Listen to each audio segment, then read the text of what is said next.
What's good, everybody? DeMarcus Morris, also known as Big Money Packer, here with your patch notes for the November patch of Madden 19.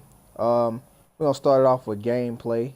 You have your first ever post-launch updates to playbooks, improvements to CPU-controlled football carrier logic, zone coverage improvements, and pass blocking improvements. They have some franchise things and some Ultimate Teams things. But we're going to go straight to what most of you want to see first and get to everything else after that. All right, straight to the tuning. They've removed the 10-second runoff penalty after the offense takes an intentional delay of game penalty, which was used as an exploit to run time off the clock during the opponent possessions. But there is still a 10-second runoff, but for the necessary penalties. All right, they've tuned to prevent offensive players from sometimes popping after the huddle. Okay, addressed an issue preventing sack stats away from the ball. Blah blah blah. They tuned kickoff accuracy, so inaccurate kicks will be penalized more. So that's gonna stop that to where the ball is pretty much bouncing on the sideline a lot. They fixed an issue that could sometimes cause an injured player via off-ball injuries to get stuck running off the field. Okay, that's kind of dope. Glad they did that. As for the catching, they've addressed an issue that sometimes prevents the illegal touching rule from being applied correctly to receivers catching a pass after being out of bounds.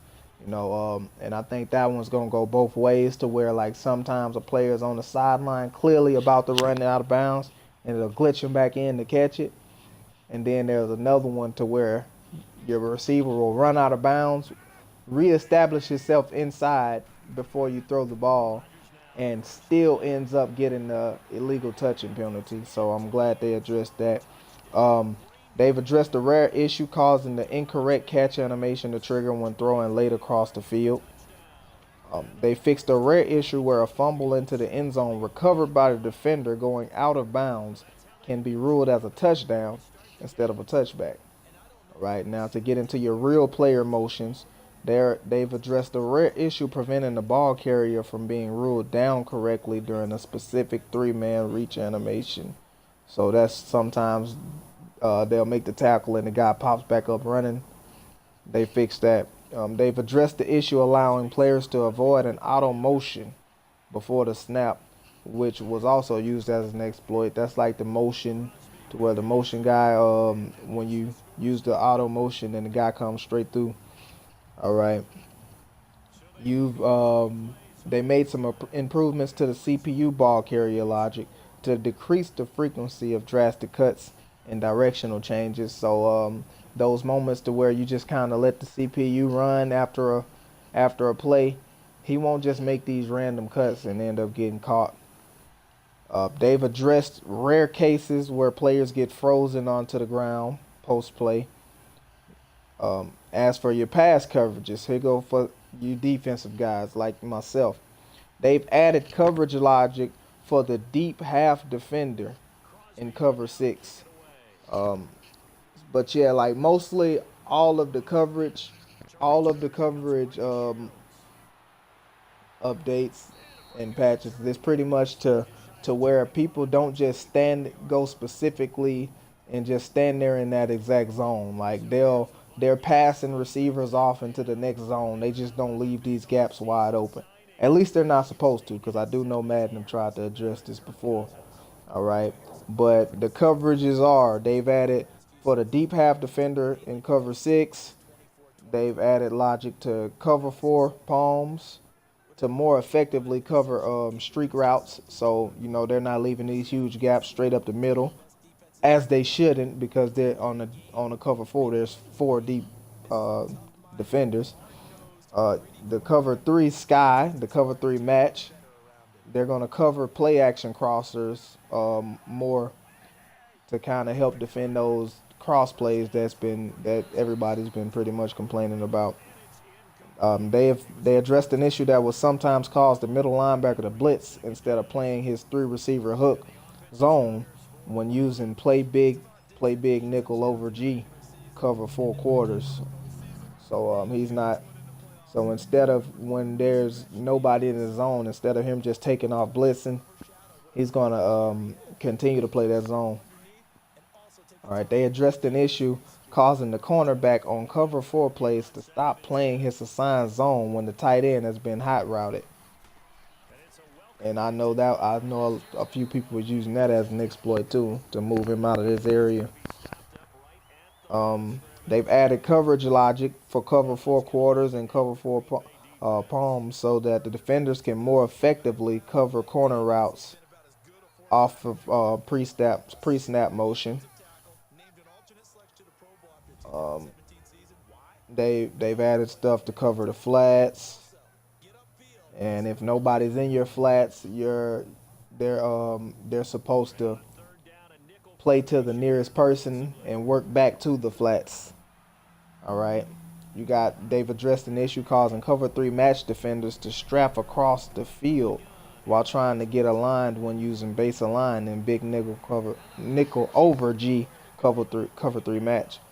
And they've addressed the issue preventing man coverage defenders from being able to press streak fade routes. So pretty much you're not able to press anybody on this game right now without them pretty much destroying you off of that. Especially those Randy Mosses and Jerry Rices. So that should help some people out as well. Okay. And they have some stuff for blocking, like pass blocking and QB contain logic to address exploit blitzes from the nickel. So that's to help these guys pick up the outsides and that user running up the middle on these nano blitzes. They've tuned the QB contain behavior to make them rush at wider angles to stop rushing QB to the outside,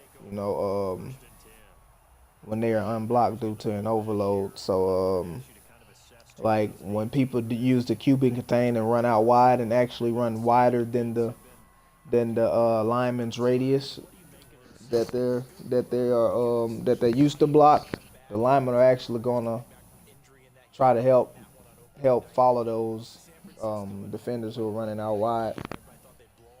Okay, and a side note is when breaking down some of the exploit setups being used within the 3-3-5 odd and other similar formation, we found that the problem was caused when a contained rusher either rushing the B gap or rushing the same gap adjacent pass rusher.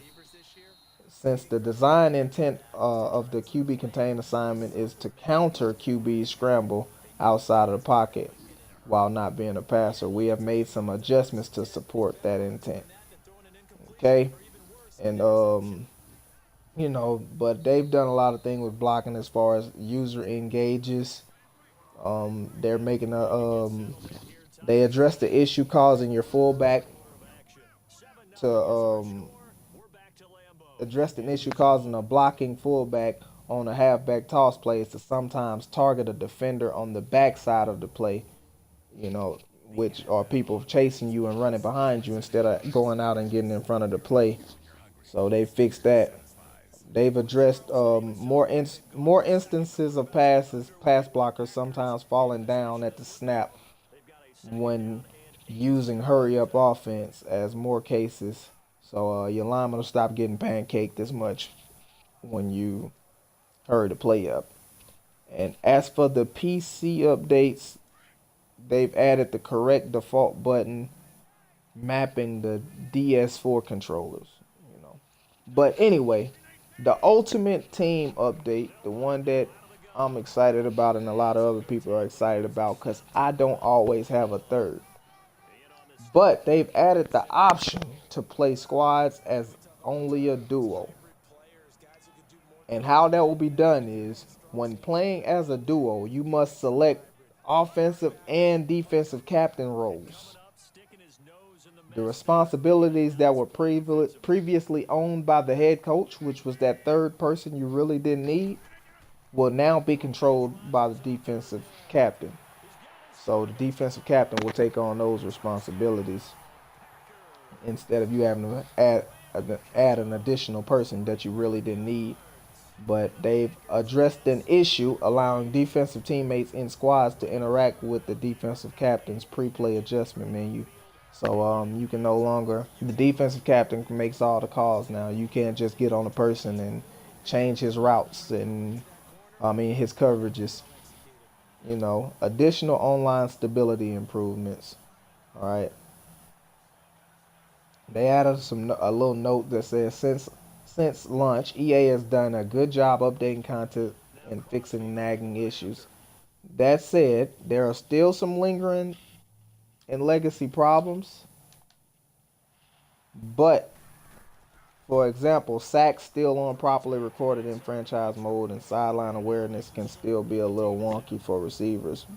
Aside from those moderately severe but annoying occurrences, the gameplay and overall package provided in Madden 19 gets better with each update.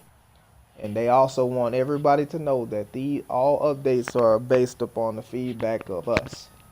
You know. So, with that being said, um, this is Demarcus Morris, Demarkis Morris. Share the patch notes with all your friends and family and everybody else. Like and subscribe. Leave a thumbs up for me. Thank you. And hit that bell so you'll know when any other Madden updates are dropping for you and some of your other favorite games as well. But anyway, once again, thanks for all the love and support to everybody. Hopefully this helps somebody. And until the next video, guys, peace out.